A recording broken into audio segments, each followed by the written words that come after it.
Amar Bangla digital channel does not promote any violent, harmful or illegal activities. All content provided on this channel is for educational purpose only. এই মুহূর্তের সবথেকে বড় খবর, রক্তাক্ত কাশ্মীর, ভূস্বর্গে জঙ্গি হানা, বেছে বেছে টার্গেট করলো পর্যটকদের। পহেলগাঁওয়ে পর্যটকদের লক্ষ্য করে নির্বিচারে গুলি চালায় জঙ্গিরা। জঙ্গি হানায় নিহত 26 জন পর্যটক। নিহত পরিবারদের সমবেদনা জানালেন অজিত কুমার সাহা। এই মুহূর্তে আমরা কথা বলার চেষ্টা করব উত্তর 24 পরগনার জেলা পরিষদের স্বাস্থ্য ও পরিবেশের কর্মাধ্যক্ষ অজিত কুমার সাহার সাথে। কি প্রতিক্রিয়া তিনি রাখছেন আপনাদের দেখাবো সেই চিত্র।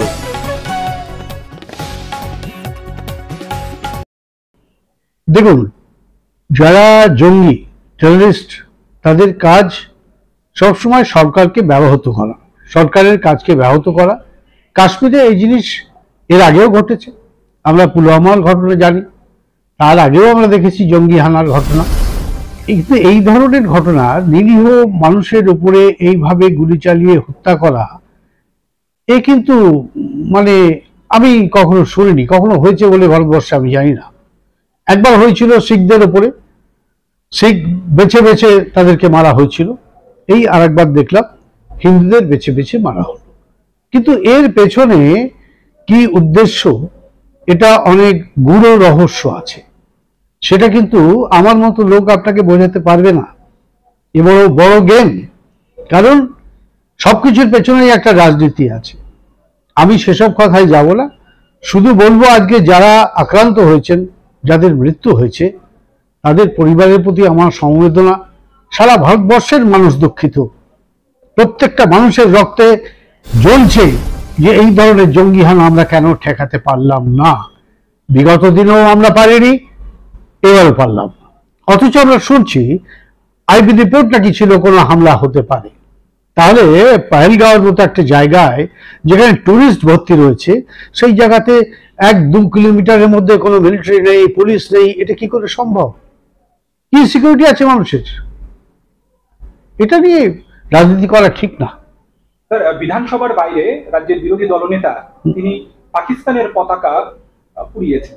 তো এই যে বিষয়টি, আপনি এটা সাম্প্রদায়িক বিভাজন তৈরি করছেন। ওরা তো মৃত্যুটাকে মৃত্যু মনে করে না, মৃত্যুটা একটা রাজনৈতিক খোরাক।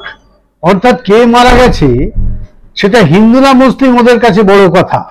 তাহলে শুভেন্দু অধিকারী এটাও বলতে হয় যে কাশ্মীরে জঙ্গিদের সঙ্গে লড়াই করতে গিয়ে আজকে নৈহাটির তেহাট্টের যে যুবকটি মারা গেল তিনি কিন্তু মুসলিম, তিনি কিন্তু মুসলিম। তাহলে সে কথা বলছেন না কেন? সেখানে এই মানুষদের বাঁচানোর জন্য যে মানুষটিকে হত্যা করলো জঙ্গিরা, তিনিও মুসলিম, তিনি ওখানকার ঘোষাওয়ার। তাহলে হিন্দু মুসলিম থেকে কি কোনো হত্যা হয় এভাবে? এটা হতে পারে না। এর পেছনে অন্য গেম আছে, অন্য প্ল্যান আছে। স্যার, আজকে আমরা যেটা দেখতে পাচ্ছি, কেন্দ্রীয় সরকার কি তার কোনো উদাসীনতার জন্যই কি আজকে অমন একটি সেন্সিটিভ এলাকায় এই ধরনের একটা অবশ্যই তাই, অবশ্যই তাই। কারণ হচ্ছে যেখানে তাদের কাছে ইনফরমেশন ছিল জঙ্গি হানা হতে পারে, সেখানে ভিভিআইপিদের যাওয়া বারণ করে দেওয়া হলো, অথচ পর্যটকদের বারণ করা হলো না এবং তাদের সিকিউরিটির কোনো ব্যবস্থা করা হলো না। এটাতে আমরা কি বুঝবো?